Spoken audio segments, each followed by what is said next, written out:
हे मंदिर 3.5 शक्तिपीठापैकी एक शक्तिपीठ आहे.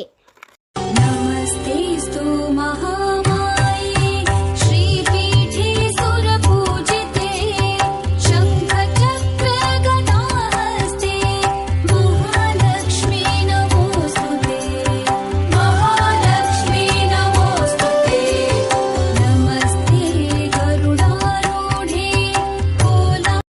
चला आता आपण ज्योतिबाच्या दर्शनासाठी निघालेलो आहे. तर आता आपल्याला एक घाट लागणार आहे. कोल्हापूर पासून 20 किलोमीटर अंतरावर उंच डोंगरावर ज्योतिबाचे मंदिर आहे. श्री ज्योतिबांना रवळनाथ दख्खनचा राजा असेही म्हटले जाते. तर चला बघूया.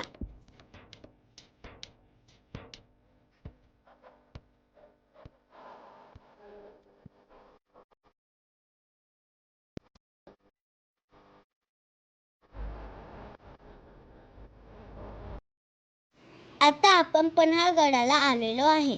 हा किल्ला शिवाजी महाराजांची आठवण करून देतो. सिद्दी जोहरने पन्हाळगडाला 4 महिने वेढा दिला होता. एका पावसाळ्या रात्री या वेढ्यातून सुटून शिवाजी महाराज विशाळगडाला गेले. सिद्दी जोहरने त्यांचा पाठलाग केला तेव्हा बाजीप्रभू देशपांडेंनी पावनखिंड येथे त्यांना अडवून ठेवले. परंतु बाजीप्रभू धारातीर्थ झाले.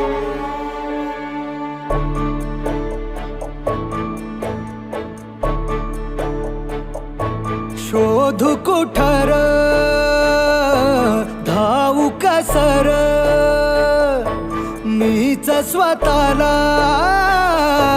पाहू कसर